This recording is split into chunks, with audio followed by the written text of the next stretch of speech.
Bonjour, bienvenue à tous pour ce temps de culte. Avec les autres églises de notre union, nous consacrons ce dimanche à la question de la mission. Nous verrons à la fin de ce culte une vidéo préparée par la commission mission des églises libres. Nous aurons aussi l'occasion de partager des sujets de prière liés à cette thématique. La mission est le projet même de Dieu, du Dieu vivant qui s'est révélé en Jésus-Christ. Je pensais important de commencer ce temps de culte par cette affirmation que la Bible nous fait dès le livre de la Genèse.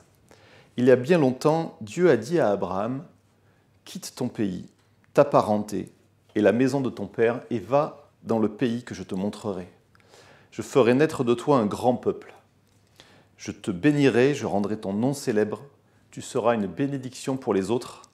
Je bénirai ceux qui te béniront, je maudirai ceux qui te maudiront. À travers toi, toutes les familles de la terre seront bénies. » Quitter sa maison, ça fait rêver en ce moment, et même sans sortir, en attendant ce fameux déconfinement, nous sommes envoyés par Dieu, nous aussi, dans sa mission. Lui qui nous appelle à le suivre, qu'il nous donne de vivre ce temps de culte dans la joie et dans l'écoute de son appel. Qu'il nous bénisse aussi pour que nous soyons une bénédiction pour les autres en témoignant de son amour en Jésus-Christ. Nous retrouvons maintenant Gilles Nussbaumer qui nous accueille dans les Cévennes pour un temps de prière et de louange. Je suis heureux de vous retrouver ce matin pour partager ensemble ce qui est le sens de notre communauté. Ensemble, adorer Dieu, le Créateur du ciel et de la terre, chanter Dieu pour tout ce qu'il a fait de bon pour nous chaque jour, remercier Jésus, car grâce à lui, nous avons la chance de pouvoir être connectés à Dieu, et qu'un jour, nous serons tous réunis auprès de notre Père Céleste pour l'éternité. Ce matin, nous allons partager la joie d'être aimé de Dieu, la joie d'être unique à ses yeux, la joie de la bonne nouvelle de Jésus-Christ, et la joie de partager cette bonne nouvelle auprès de ceux qui ne l'ont pas encore comprise. Je vous invite à prier. Notre Père, nous tournons nos cœurs vers toi, et tu te réjouis car tu entends notre prière. Nous te remercions car chaque jour nouveau est un cadeau que tu nous offres. Chaque jour, nous pouvons prendre du temps pour mieux te connaître et préparer nos âmes à ta rencontre. Chaque jour nouveau, tu es là, à côté de nous, avec nous. Dans nos moments joyeux et faciles, dans nos moments tristes et difficiles, tu es là. Merci Jésus, parce que tu nous accompagnes sur notre chemin de vie. Et si parfois le chemin est escarpé, tu es notre équipier et tu nous aides à enlever les pierres qui nous font trébucher. C'est une joie de t'avoir à nos côtés. Amen. Je lis un extrait de la lettre de Paul, adressée aux premiers chrétiens de Galatie, l'actuelle région d'Ankara en Turquie. Galates, chapitre 2, verset 20. « Je vis, mais ce n'est plus moi qui vis, c'est le Christ qui vit en moi. Maintenant, ma vie humaine, je la vis en croyant au Fils de Dieu, qui m'a aimé et qui a donné sa vie pour moi. » Nous allons chanter celui qui a donné sa vie pour nous, qui par ce cadeau incroyable nous a offert la vraie liberté. Nous venons dans ta présence.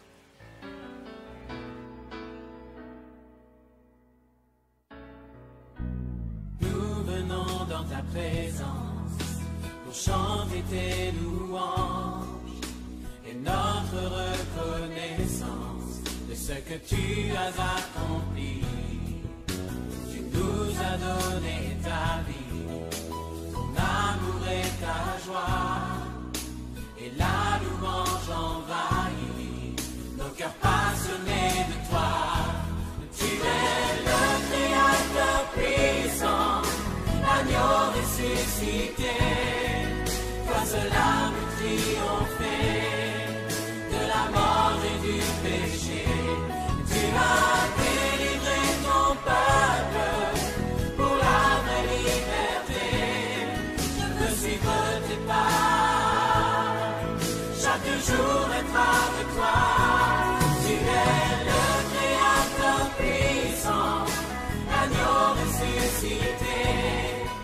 Toi seul a pu triompher de la mort et du péché.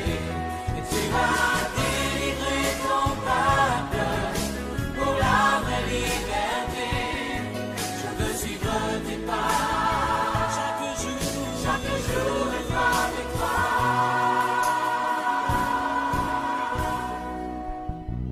Nous venons dans ta présence pour chanter tes louanges et notre reconnaissance de ce que tu as accompli. Tu nous as donné ta vie, ton amour et ta joie, et la louange envahit nos cœurs passionnés de toi.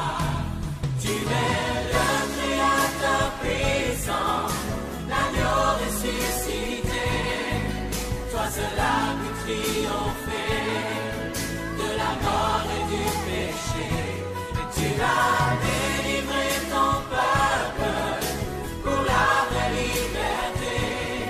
Je veux suivre tes pas, chaque jour être avec toi. Tu es le Créateur puissant, l'agneau ressuscité. Toi seul a pu triompher de la mort et du péché. Et tu as délivré ton peuple pour la vraie liberté. Je veux suivre tes pas, chaque jour être avec toi. Tu es le Créateur puissant, l'agneau ressuscité. Toi seul a pu triompher de la mort et du péché. Tu as délivré ton peuple pour la vraie liberté. Je veux suivre tes pas, chaque jour être avec toi.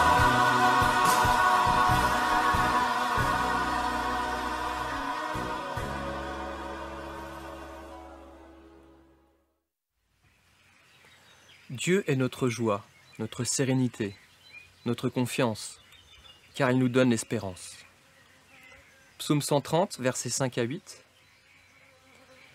J'espère en l'Éternel de toute mon âme, et je m'attends à sa promesse.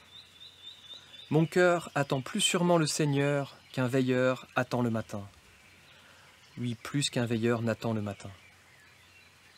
Peuple d'Israël, attends le Seigneur avec espoir, car il est bon, il peut te délivrer de 1000 manières. C'est lui qui délivrera Israël de toutes ses fautes.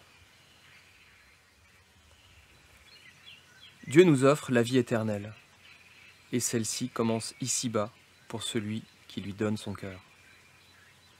Je ne sais pas comment vos amis, vos voisins, vos collègues réagissent face à ce que nous vivons en ce moment. D'un point de vue collectif, c'est comme si la population découvrait que nous sommes mortels.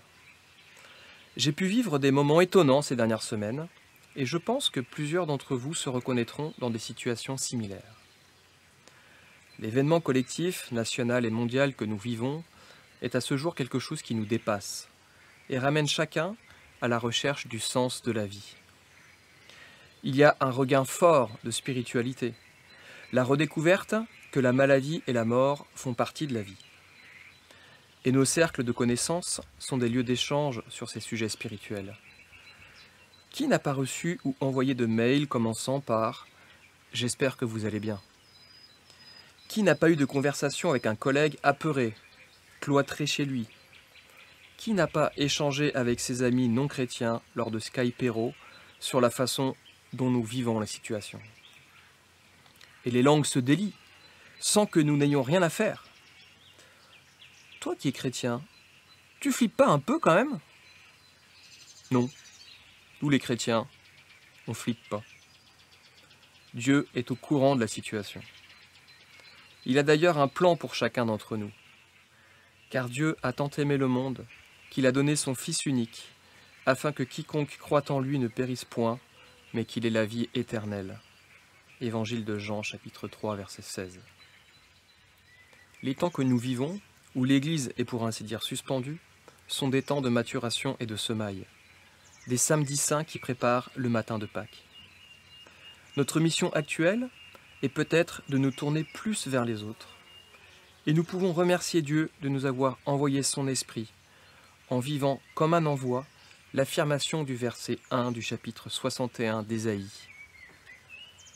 L'Esprit du Seigneur, de l'Éternel, est sur nous, parce que l'Éternel nous a consacrés par onction, pour annoncer de bonnes nouvelles aux pauvres. Il nous a envoyés pour guérir ceux qui ont le cœur brisé, pour proclamer aux déportés la liberté et aux prisonniers la délivrance. Chantons ensemble notre foi, adressons à Dieu nos louanges, rendons grâce de vivre par son esprit, par le chant « Louez-le », interprété par nos frères de l'Église catholique Lyon-Centre.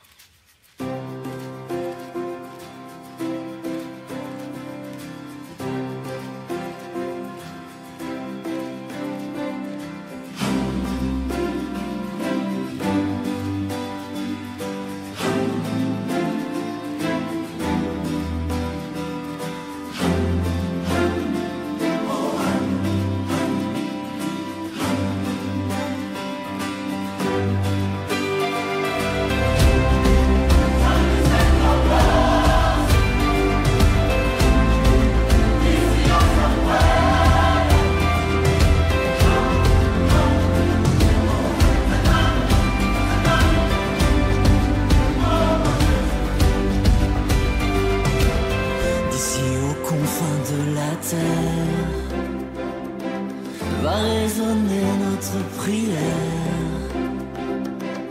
Nous chanterons car tout est accompli et nous vivons de l'esprit. Qu'éclatent toutes les nations, le réveil d'une génération. Nous danserons car tout est accompli et nous crions Jésus-Christ.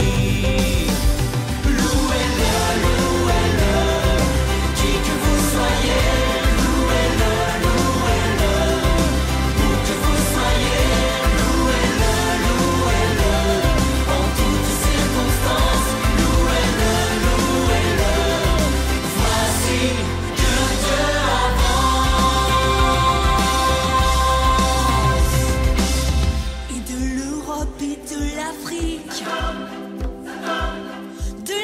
jusqu'en Amérique. N'ayons plus peur, car tout est accompli et nous vivons de l'esprit. Jeunes et vieux dans la louange, que chantent l'église et les anges. Alléluia, car tout est accompli.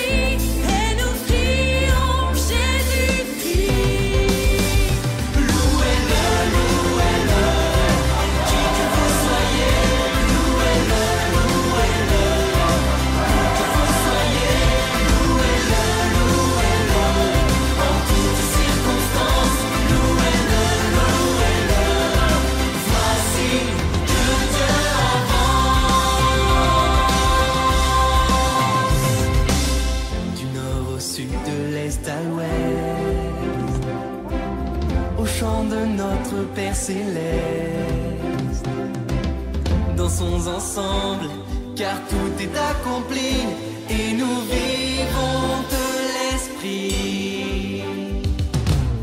Qu'elle s'appelle, qu'elle jubile, au cœur des mers toutes les îles.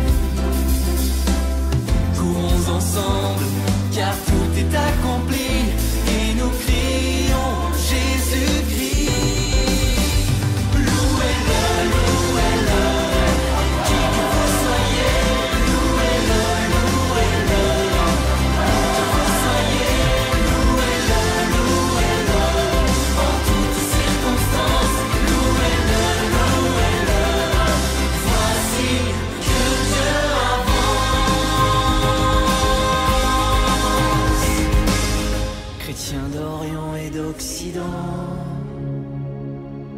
Unis autour du Dieu vivant, en Jésus-Christ, car tout est accompli et nous vivons de l'esprit. Et qu'aux quatre coins de la France s'élève un chant, n'est-ce une danse pour le Messie, car tout est accompli et nous crions Jésus-Christ.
Un motivateur chrétien disait « Ce que tu es est un cadeau de Dieu. Ce que tu deviens est ton cadeau à Dieu. » Nous allons vivre maintenant un temps d'introspection où chacun pourra faire monter à Dieu sa prière. Nous pouvons le remercier pour sa présence dans nos vies, lui demander pardon pour nos manquements, pour nos errements, et lui demander de continuer à nous transformer, pour que nous puissions lui ressembler un peu plus chaque jour.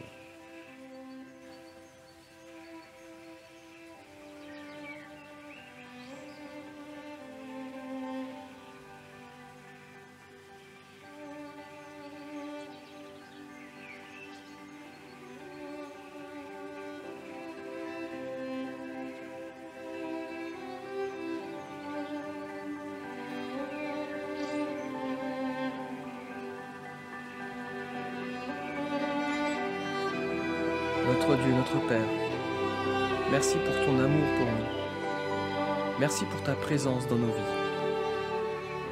Pardon, parce que nous nous égarons parfois, que l'avenir nous inquiète, que notre confiance peut vaciller par manque de foi. Nous ne méritons pas de recevoir le don fabuleux du sacrifice de Jésus pour nos fautes à notre place. Augmente, je t'en prie, notre foi. Transforme-nous par ta parole. Montre-nous le chemin de la vérité. Garde-nous humbles, car nous ne connaissons pas tout de toi. Et donne-nous du zèle pour diffuser la bonne nouvelle à notre entourage proche. Nous te prions au nom de Jésus. Amen. Je passe maintenant la parole à Sylvain, notre pasteur, qui va nous apporter le message de la part de notre Seigneur. Gilles vient de nous inviter à partager la joie de la bonne nouvelle, la joie de se découvrir aimé par Dieu, accueilli dans la vie éternelle par la foi en Jésus-Christ. Et voilà bien ce qui motive la mission chrétienne dont nous parlons aujourd'hui. Et le livre des Actes que nous méditons en ce moment raconte comment cette belle nouvelle de l'Évangile, dès le début, n'a pas été accueillie dans la joie par tout le monde, mais de façon très diverse. Accueillie avec joie, en effet, par un grand nombre de personnes, mais dès le début, elle a aussi suscité beaucoup d'hostilité, notamment de la part des autorités juives. On l'a vu encore dans le texte médité ici même la semaine dernière, en Acte 12. Et pourtant, c'est d'abord aux Juifs, c'est-à-dire aux proches des premiers chrétiens, que l'Évangile était destiné. Et c'est dans un deuxième temps seulement que Dieu a amené l'Église à se tourner vers ce monde extérieur, vers les non-juifs. Alors seulement, la mission est née telle que nous la connaissons aujourd'hui. Le récit des Actes que nous allons méditer raconte un moment important de cette ouverture. Nous sommes peu après la conversion de Paul, Celui-ci arrive à Antioche, une ville de Turquie. La Turquie, c'est son pays natal. Sa prédication a un impact très très fort dans la synagogue. Et après son exposé, plusieurs Juifs viennent le trouver pour, dit Luc, l'auteur du texte, continuer à parler de ce sujet-là. Et il l'invite à revenir au prochain début de sabbat pour continuer son exposé et continuer à parler de Jésus. Et nous allons lire la suite dans le livre des Actes, au chapitre 13, je lis à partir du verset 44. Le sabbat suivant, presque toute la population de la ville s'assembla pour entendre la parole du Seigneur. Quand les Juifs virent cette foule, ils furent remplis de jalousie. Ils contredisaient Paul et l'insultaient. Paul et Barnabas leur dirent alors, avec assurance, « Il fallait que la parole de Dieu vous soit annoncée à vous d'abord. Mais puisque vous la repoussez et que vous vous jugez ainsi indigne de la vie éternelle, eh bien, nous irons maintenant vers ceux qui ne sont pas juifs. Voici en effet ce que nous a commandé le Seigneur. Je t'ai établi comme lumière pour les peuples, afin que tu apportes le salut jusqu'au bout du monde. » Quand ceux qui n'étaient pas juifs entendirent ces mots, ils se réjouirent et louèrent la parole du Seigneur. Et tous ceux qui étaient destinés à la vie éternelle devinrent croyants. La parole du Seigneur se répandait dans toute cette région. Mais les autorités juives excitèrent les femmes de la bonne société qui reconnaissaient l'autorité de Dieu, ainsi que les notables de la ville. Elles provoquèrent une persécution contre Paul et Barnabas et les chassèrent de leur territoire. Les deux hommes secouèrent contre eux la poussière de leurs pieds et se rendirent à Iconium. Quant aux disciples à Antioche, ils étaient remplis de joie et de l'Esprit Saint. Non, l'Évangile n'est pas toujours accueilli avec joie. Et de fait, si les uns sont touchés et croient, d'autres au contraire s'opposent. Et Luc, donc, l'auteur de ce texte, nomme ses opposants les Juifs. Il s'agit en réalité plutôt des responsables religieux. L'enthousiasme de Luc le pousse peut-être à exagérer un peu l'accueil positif de la prédication de Paul, puisqu'il dit que presque toute la ville était rassemblée pour l'écouter, ça fait rêver. Mais il n'exagère pas en tout cas l'opposition que Paul rencontre. L'apôtre est contredit, il est même insulté, dit Luc. Et puis les autorités juives s'appuient sur des femmes de la haute société qui étaient très influentes dans cette partie du monde pour organiser un complot et expulser les apôtres de la ville, et probablement avec violence. En tout cas, si on lit la suite du livre des Actes, on voit que les expulsions de Paul et Barnabas vont parfois jusqu'à la lapidation. Cette triste exclusion, ce n'est pas le plus important du récit pour Luc. Ce qui compte, c'est la souveraineté de Dieu dans le salut qui apparaît ici. Dieu utilise ce refus des Juifs d'écouter l'Évangile pour ouvrir plus largement encore ses bras à l'humanité, en amenant Paul et Barnabas à se tourner vers les non-juifs pour leur annoncer l'Évangile. Et Luc insiste sur ce point, la mission et l'œuvre du Dieu souverain. Il souligne par exemple cette affirmation de Paul, « Il fallait que la parole de Dieu vous soit annoncée à vous d'abord. Mais puisque vous la repoussez et que vous vous jugez ainsi indigne de la vie éternelle, eh bien, nous irons maintenant vers ceux qui ne sont pas juifs. » Et plus loin, au verset 48, « Quand ceux qui n'étaient pas juifs entendirent ces mots, ils se réjouirent et louèrent la parole du Seigneur, et tous ceux qui étaient destinés à la vie éternelle devinrent croyants. » Dieu avait préparé le cœur de ces personnes, comme le montre leur réaction de joie, une joie qui vient de Dieu parce que la mission, c'est d'abord son œuvre, son désir, son projet. Et c'est ce que Paul affirme lorsqu'il cite ici le prophète Ésaïe. « Voici en effet ce que nous a commandé le Seigneur, dit-il, je t'ai établi comme lumière pour les peuples, afin que tu apportes le salut jusqu'au bout du monde. » En réalité, ce n'est pas aux apôtres que ces mots s'adressent à l'origine, mais chez Ésaïe, il y a un personnage nommé le serviteur qui est la préfiguration, l'annonce du Christ. 8 siècles après, Jésus se présentera comme étant ce serviteur en s'appliquant ces mots que Gilles nous a lus. « L'Éternel m'a consacré par onction pour annoncer de bonnes nouvelles aux pauvres. » Et puis ici, Paul se place à son tour dans la continuité de Jésus. Une façon de dire que l'Église poursuit la mission du Christ et que par l'Église, eh bien, c'est Dieu lui-même qui est en mission.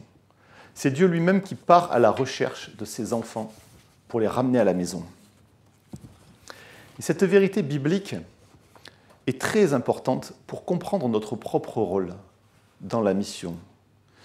Comme l'écrit le théologien Christopher Wright, du point de vue biblique, la mission n'est pas avant tout quelque chose qui dépend de nous ou qui nous appartient. La mission, pour nous, signifie la participation résolue du peuple de Dieu au dessein de Dieu pour le salut de la création tout entière. La participation résolue, tout notre cœur, du peuple de Dieu au projet de Dieu pour le salut de la création. Et Christopher Wright écrit « La mission de Dieu, la mission est à Dieu, pardon. Et ce qui est formidable, dit-il, c'est que Dieu nous invite à en faire partie. La mission est le projet et l'œuvre du Dieu souverain. Et nous sommes invités à le suivre.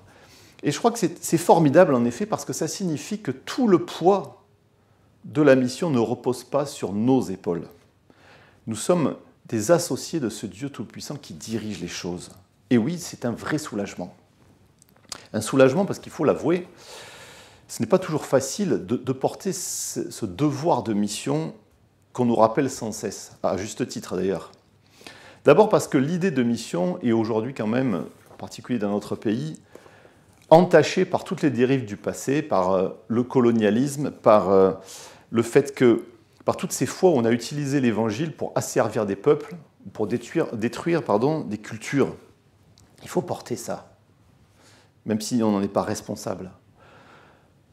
Ensuite, il est vrai que souvent, en voulant nous motiver, nous les chrétiens, on peut nous rendre comme responsables de la perdition des autres, comme si notre manque d'enthousiasme ou d'engagement dans l'annonce de l'Évangile condamnait les autres à être séparés de Dieu pour l'éternité. Est-ce qu'il est juste que nous portions, nous les chrétiens, le poids de tout cela? Cette charge de culpabilité, en tout cas, explique peut-être, c'est mon hypothèse, explique peut-être le manque d'enthousiasme de beaucoup de chrétiens devant l'engagement dans la mission, parce que c'est lourd à porter. En tout cas, il y a beaucoup de culpabilité.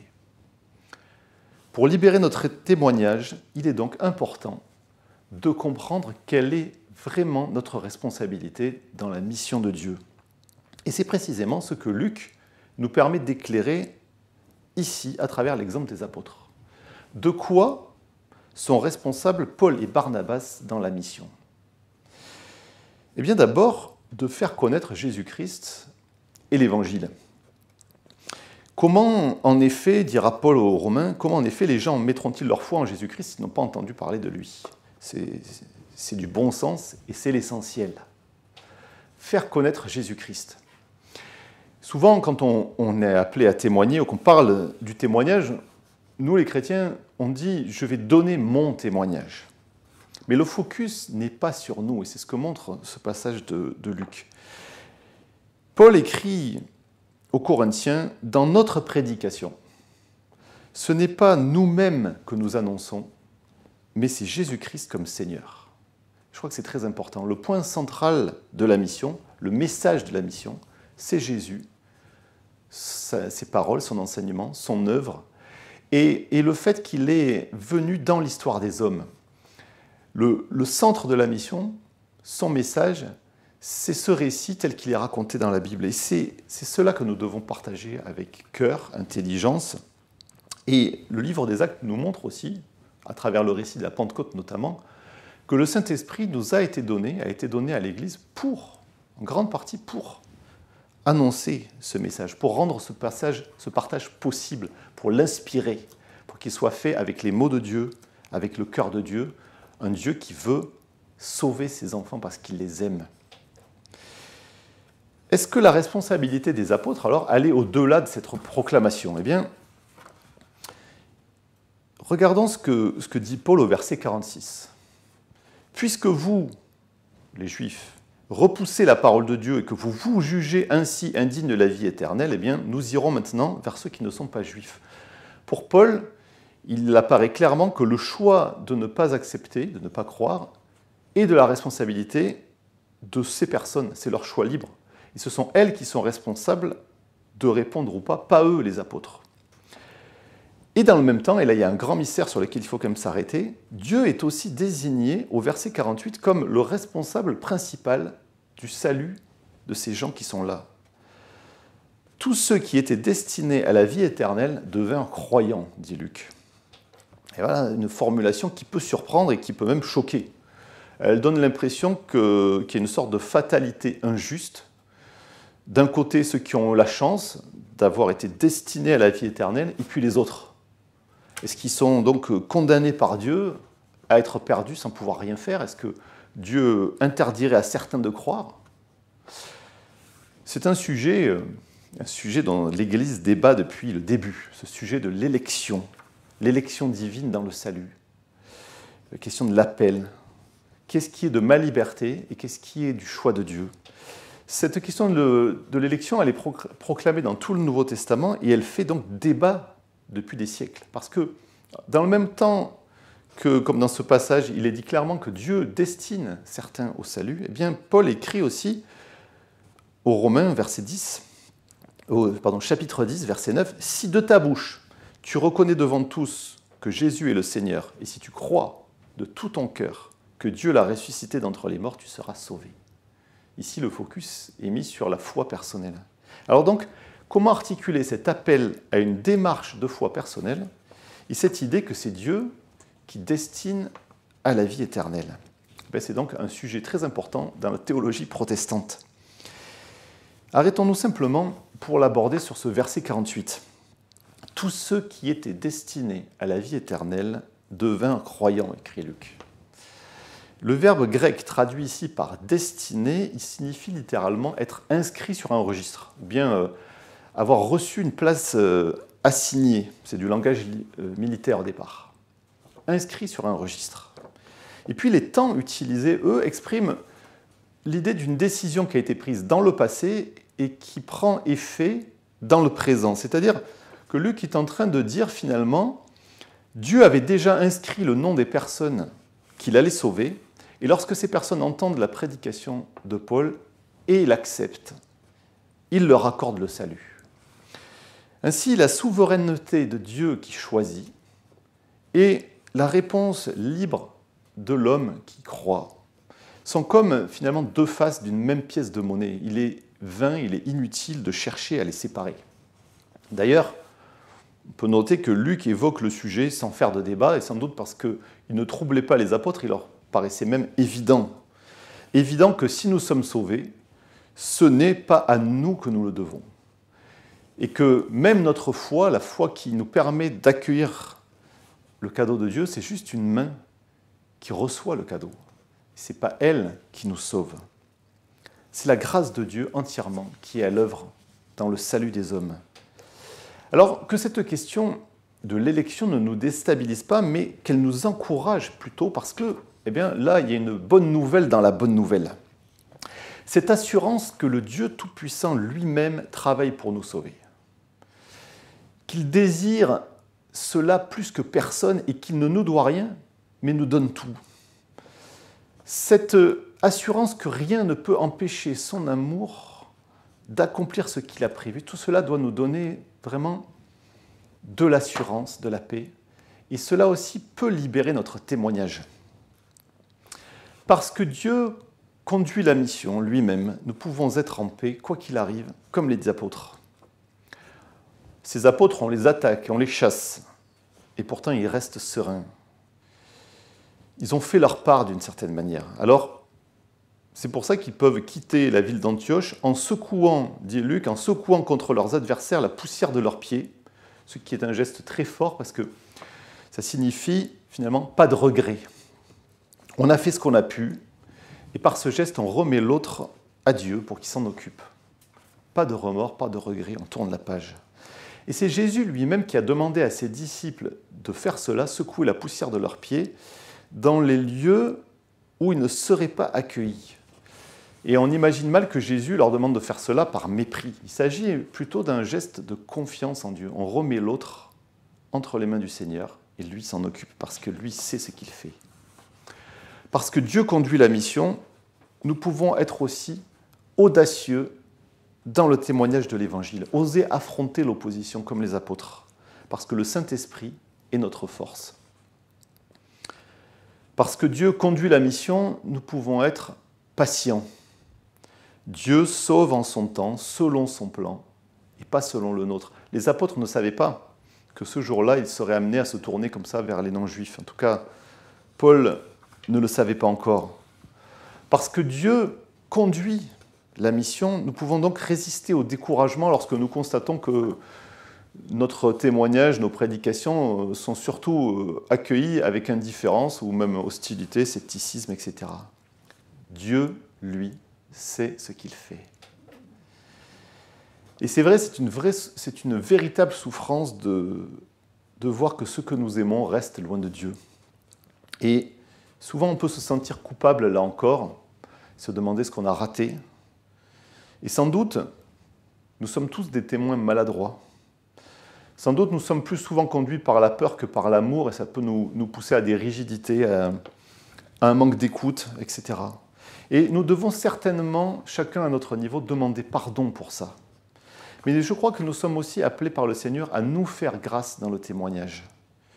C'est Dieu qui sauve ultimement.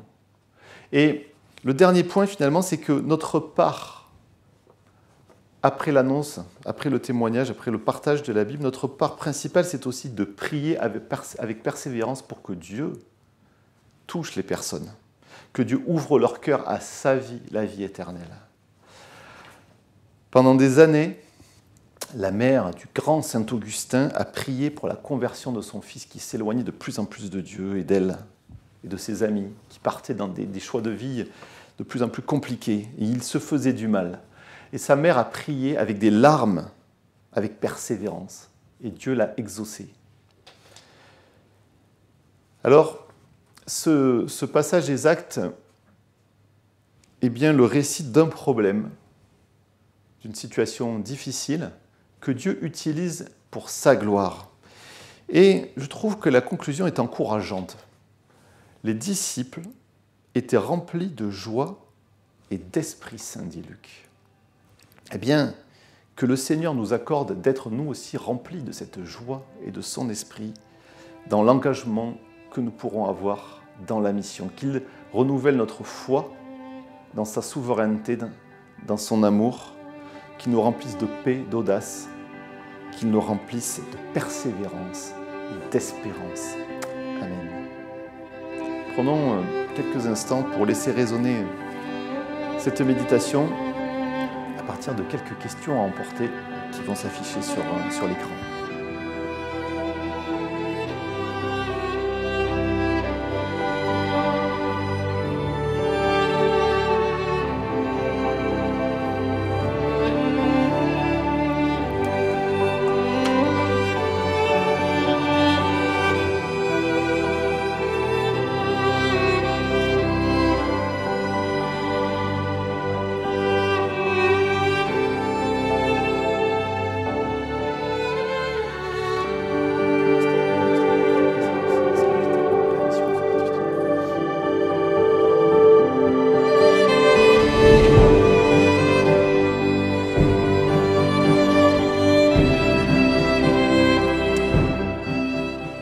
Nous allons poursuivre notre temps de culte par quelques annonces très brèves, simplement pour vous inviter la semaine prochaine à la même heure, même endroit sur votre ordinateur pour un autre culte. Cette semaine, sans doute jeudi soir, vous aurez aussi l'occasion de pouvoir suivre ici sur notre chaîne YouTube une étude biblique en vidéo, toujours sur le livre des Actes. Et puis, j'ai dit au début de notre culte que nous essayons de vivre ce matin un culte spécial mission. Et c'est l'occasion de partager une vidéo qui a été réalisée par la commission mission des Églises libres. La commission mission rassemble plusieurs personnes de différentes Églises libres qui ont à cœur d'encourager la mission sous différentes formes dans l'enseignement et aussi en soutenant et accompagnant des missionnaires ou des projets missionnaires. Donc, je vous laisse découvrir cette courte vidéo qui a été réalisée par eux et qui donne la parole à quelques témoins de l'action missionnaire dans notre union. Alors, je suis partie. Je suis partie la première fois. On est parti au Bénin pendant 3 mois lors de l'été 2018. On est parti avec la CIM. C'est vrai que ça a été encourageant parce qu'on a vu toutes les portes s'ouvrir les unes après les autres, que ce soit au niveau de Samuel qui à l'époque avait que 2 ans et demi, que ce soit au niveau du financement. Du coup on a été jusqu'au bout de ce projet vraiment en ayant le sentiment qu'on était dans la volonté de Dieu et c'était pour nous la priorité. Je suis parti en mission suite à la proposition d'un collègue pasteur de l'Union. Il s'agissait d'une mission de 3 semaines d'enseignement à Madagascar dans le cadre de l'Institut supérieur de théologie évangélique de Tananarive. Je n'avais rien programmé de tel dans mon ministère. Je me suis simplement dit « et pourquoi pas ?» et je me suis lancé. Je suis parti à Madagascar grâce à mon église qui a bien voulu me laisser partir 1 mois par an et mettre ainsi son pasteur à la disposition de la mission pour participer à la formation des futurs pasteurs malgaches. Et aussi grâce à l'association des amis de l'ISTE qui pourvoit chaque année aux besoins financiers pour le voyage et pour le séjour à Tananarive. Sans leur soutien spirituel et matériel, rien n'aurait été possible. Je suis partie à la suite de la présentation que Marjorie a faite de son propre projet missionnaire avec la CIM. On en a discuté et elle m'a vraiment encouragée dans ma volonté d'aller découvrir moi aussi le terrain missionnaire. J'ai aussi reçu beaucoup de soutien spirituel et un soutien financier de la part de membres de l'église et de la part de mes proches, notamment de mes parents. Et les messages et les prières pendant mon séjour au Niger ont aussi beaucoup compté pour moi. Je suis partie avec une mission chrétienne au service des chrétiens persécutés. Je suis partie avec le soutien d'amis qui étaient elles-mêmes parties avec différentes missions, différents organismes. Et malgré en fait la crainte de ma famille qui me voyait aller dans des pays potentiellement dangereux et qui s'en inquiétait. Anna est sage-femme et elle a pu exercer à l'hôpital de Bembereke en tant que sage-femme. Et moi j'ai travaillé en fait à l'atelier en tant que technicien pour réparer un peu tout ce qui était s'il y avait des dégâts dans l'hôpital ou quoi que ce soit, on faisait appel à nous. Et en fait notre idée c'était de sortir donc de notre zone de confort de la France pour aller œuvrer pour le Seigneur. Donc là ça s'est passé en Afrique et toujours avec cette idée d'évangéliser. Je travaillais dans un hôpital pour enfants avec une art thérapeute et j'aidais à la communication avec les sponsors de l'hôpital et j'avais aussi un rôle dans l'équipe spirituelle. C'est ainsi que depuis 10 ans maintenant, je vais passer 3 semaines au mois de mai comme professeur visiteur pour enseigner la dogmatique aux étudiants de l'ISTE. On vous invite à persévérer, à être serviteur de Dieu là où vous êtes, à aussi prier pour les missionnaires, à essayer aussi de les soutenir, et puis peut-être, pourquoi pas, être aussi missionnaire.